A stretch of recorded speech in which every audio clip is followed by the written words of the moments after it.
Hey guys, तो इस video के अंदर हम देखेंगे एलसीएम और एचसीएफ। एलसीएम क्या होता है, एचसीएफ क्या होता है, इसकी अप्रोचेस को देखेंगे। एलसीएम और एचसीएफ की एक अलग वीडियो बना रखी है जहां पर मैंने पूरा एलसीएम और एचसीएफ कॉन्सेप्ट आपको समझा रखा है।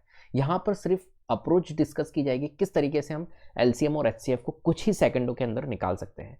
एलसीएम और एचसीएफ एक तरह से बेसिक फंडामेंटल है मैथमेटिक्स का, बिकॉज बड़े बड़े क्वेश्चंस के अंदर भी एलसीएम और एचसीएफ आता है। तो ये आप ये मत सोचना एलसीएम और एचसीएफ बहुत छोटी सी चीज़ है। बड़े बड़े क्वेश्चंस जहां पर एलसीएम और एचसीएफ के बिना आंसर्स नहीं निकल पाते, तो एलसीएम और एचसीएफ एक तरह से बेसिक है, बहुत ज़रूरी है मैथमेटिक्स के लिए।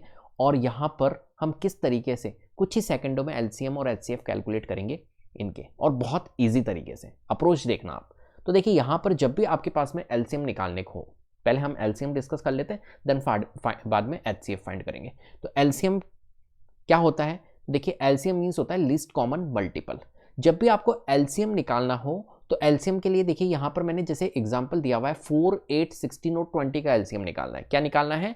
4, 8, 16 और 20 का क्या निकालना है? 4, 8, 16 और 20 का एलसीएम निकालना है। अब बेटा क्या करना है आपको, देखना 4, 8, 16, 20 का एलसीएम निकालना है। तो आपको देखना है, चेक करना है कि 4 को चेक करिए, 4 के क्या मल्टीपल है आगे, 4 के क्या आगे मल्टीपल है। तो आप कहोगे 4 के आगे मल्टीपल, आप कहोगे सर जी मल्टीपल क्या होता है। देखो बेटा 4 की टेबल में जितने भी नंबर्स आ रहे हैं वो सभी मल्टीपल है।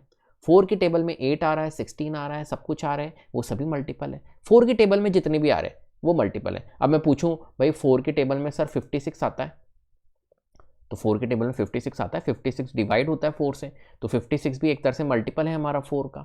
बात आ गई समझ में? तो 4 के टेबल में जितने भी नंबर्स आते हैं वो सभी मल्टीपल होते हैं 4 के। क्लियर है? तो मल्टीपल मैंने समझा दिया। तो 4 के जितने भी आगे मल्टीपल है, 4 के मल्टीपल है क्या आगे, तो देखो नेक्स्ट नंबर जो है वही 8 जो है वो मल्टीपल है 4 का, तो यहाँ पर इसको कट कर दो।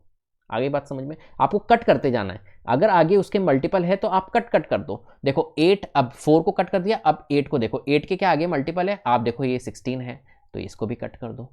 अब बताओ 16 के कोई आगे मल्टीपल है? नहीं, 16 के आगे कोई मल्टीपल नहीं है। तो 16 के मल्टीपल नहीं है, तो देखिए 16 और 20 का आपको क्या लेना होगा, एलसीएम लेना होगा। अब कैसे निकालेंगे एलसीएम ये बता रहा हूँ। देखो आपको क्या करना है, इन 16 और 20 में बड़ा नंबर लेना है। क्या लेना है? बड़ा नंबर को लेना है, बिगर नंबर को लेना है। तो हमने बिगर नंबर ले लिया। अब इसकी टेबल बोलते जाओ, 21 जा 20, फिर नेक्स्ट 40। अब देखो क्या 40 इसको डिवाइड कर रहा है? अब चेक करो आप, 16 40 जो है 40 को डिवाइड कर रहा है ये 16, आप कहोगे नहीं। ठीक है, फिर नेक्स्ट बोलो, 20 40 20 हो गया, 40 हो गया, नेक्स्ट हमारी क्या आएगी टेबल 60। अब 60 को चेक करो, क्या 60 को 16 डिवाइड कर रहा है? आप कहोगे नहीं। फिर नेक्स्ट बोलो, क्या आएगी 80। अब चेक करो क्या 16 80 को डिवाइड कर रहा है? जी हाँ, और इसकी तो हम 20 की टेबल हम बोल ही रहे हैं, तो 20 तो करेगा, ऑब्वियसली बात है। तो 16 ने 80 को डिवाइड कर दिया, इसका मतलब है कि ये हमारा एलसीएम होगा। सिंपल। अभी मेरे को सिखाने में टाइम लग रहा है, बाकी इनको कैलकुलेट करने में बिल्कुल भी टाइम नहीं लगता है। बात आ गई समझ में? तो एलसीएम हो गया। अब देखो नेक्स्ट वाला करते हैं। तो नेक्स्ट वाले में देखा मैंने कि 3 के मल्टीपल्स आ गए। देखो यहाँ पर 15 जो है वो मल्टीपल है 3 का, तो 3 को कट कर दो। 5 को देखा तो 5 के मल्टीपल है 15, जो मल्टीपल है 5 का, तो 5 को भी कट कर दो। अब 15 और 20 का निकालो बस। किसका निकालना है? 15 और 20 का एलसीएम निकालना है। कैसे निकालेंगे? तो देखिए यहाँ पर 20 के हम क्या बोलेंगे भैया, 20 के मल्टीपल बोलेंगे। तो 20 1 जा 20, 22 जा 40। अब 40 को चेक करेंगे कि 40 क्या डिविजिबल है इस 15 से, तो आप कहोगे नहीं सर। फिर 20 की और टेबल बोलेंगे तो 60 आएगा। अब चेक करो क्या 60 डिविजिबल है 15 से, आप कहोगे यस सर। हो गया ये हमारा एलसीएम, खत्म। क्या हो गया? ये आ गया एलसीएम। क्लियर है? नेक्स्ट देखो यहाँ पर 2, 7, 13 और 14 है। तो 2, 7, 13, 14, तो देखिए 2 के मल्टीपल है आगे, 14 मल्टीपल है 2 का, तो कट कर दो। देखो 14 मल्टीपल है 7 का भी, 7 को भी कट कर दो। अब यहाँ पर क्या बचा हमारा 13 और 14। अब 13 और 14 के हमारे को क्या लेने हैं? एलसीएम लेने हैं। अब यहाँ पर आप टेबल मत बोलने लग जाना, क्योंकि जब भी अगर आपका प्राइम नंबर आ गया, यहाँ पर देखिए 13 जो है ना, ये क्या है हमारा प्राइम नंबर है। क्या है? 13 हमारा प्राइम नंबर है। तो अगर आपका प्राइम नंबर आ गया तो इसका जो एचसीएफ निकलेगा वो निकलेगा इनका मल्टीप्लीकेशन। तो डायरेक्ट आपको इसकी टेबल बोल के चेक नहीं करना है, अब आपको कर देना है 13 इंटू 14। ठीक है, तो 14 3 जा कितना होता है 42, और 14 एकम 14, 14 और 4 18, 182 इसका क्या होगा हमारा एलसीएम होगा। क्लियर है बात। इस तरीके से हमारे को ये करने होंगे।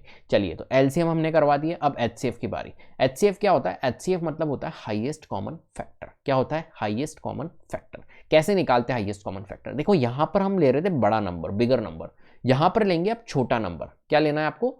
छोटा नंबर। ठीक है, कट वट तो कुछ करना नहीं है यहाँ पर, कट वाला सीन नहीं है यहाँ पर, बस आपको ये देखना है यहाँ पर छोटा नंबर कौन सा है। तो मैंने देखा सबसे छोटा नंबर यहाँ पर 3 है, 3 है। अब 3 को ही फोकस करना है, 12, 18, 60 को नहीं देखना है। तो यहाँ पर 3 सबसे छोटा नंबर है।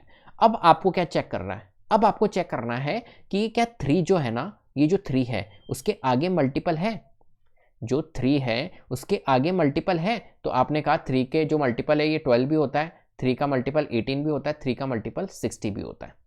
ठीक है, या मतलब आप कह सकते हो कि जो 3 है वो क्या इनका फैक्टर है? ये भी आप कह सकते हो कि जो 60 है, 18 है, 12 है, इन तीनों का फैक्टर हमारा 3 होता है ना। तो इसका मतलब है कि HCF क्या हो जाएगा हमारा? ये 3 हो जाएगा। अगर कोई भी नंबर का नहीं होता, जैसे कि अभी आगे देखते हैं हम, तो कैसे करेंगे? देखो, जैसे 15 है, 40 है, 55 और 100 है। ठीक है, तो यहां पर आपने देखा सबसे छोटा नंबर आपको उठाना है, तो सबसे छोटा नंबर कौन है? 15 है। 15 को हमने उठाया। अब 15 को चेक करेंगे क्या कि 15, अब देखो 15 क्या 100 को डिवाइड करता है? नहीं करता ना। जैसे यहाँ पर तो 3 है, सबको डिवाइड कर रहा था, या 15 100 को नहीं करता है, 15 55 को भी नहीं करता, 40 को, हालांकि एक ही नंबर को भी डिवाइड नहीं करे तो 15 हमारा HCF नहीं हो सकता है। अब क्या करेंगे?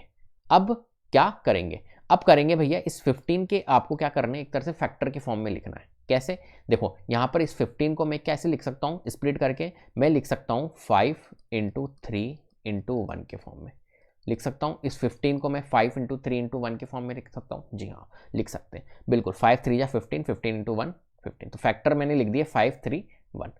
क्लियर? अब देखिए यहाँ पर आपको क्या करना है? यहाँ पर सबसे बड़ा नंबर चेक करना है। तो सबसे बड़ा 5 3 1 में कौन है? 5। अब 5 को चेक करिए, क्या 5 15 को करता है? जी हाँ, 15 के तो हमने फैक्टर ही निकले, तो जाहिर सी बात है 5 तो करेगा। 40 को चेक करिए, क्या कर रहा है? जी हाँ, 55 को कर रहा है 5, 100 को 5 कर रहा है। इसका मतलब है कि HCF हमारा क्या होगा? यहाँ पर 5 होगा। सिंपल।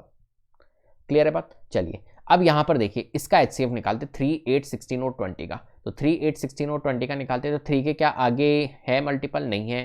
तो सबसे पहले हाँ हम क्या करते हैं HCF में? हम करते हैं छोटा नंबर ले लेते हैं। तो सबसे पहले छोटा नंबर उठाया हमने, 3 आ गया। अब देखिए 3 आ गया, उसके बाद में आप देखिए 3 हमने कर लिया। अब क्या करना है आपको? मैंने आपको बताया था इसके हम फैक्टर लिख देते हैं। तो 3 के फैक्टर्स जो होंगे वो क्या होंगे? 3 × 1 ही होगा। सिंपल सी बात है, 3 के जो फैक्टर होंगे वो 3 × 1 होगा। तो हमने क्या लिया? 3 लिया। 3 तो हमारा कर ही नहीं रहा आगे, क्योंकि इसके मल्टीपल ही नहीं है, तो किसी को डिवाइड ही नहीं कर रहा है 3। तो कौन करेगा? अब करेगा हमारा 1। 1 जो होता है वो क्या होता है? सबका मालिक। लिख लो यहाँ पर भैया, सबका मालिक है ये, सबका फैक्टर होता है 1। तो यहाँ पर कोई भी फैक्टर नहीं निकला था, तो यहाँ पर फैक्टर कौन होगा? 1। तो यहाँ पर जो HCF होगा वो क्या निकलेगा? वो निकलेगा हमारा 1। हाईएस्ट कॉमन फैक्टर जो निकलेगा 3 8 16 20 का, वो निकलेगा हमारा 1। बात आ गई समझ में? इस तरीके से हम LCM और HCF को कैलकुलेट कर सकते हैं कुछ ही सेकंडों में। क्लियर है बात?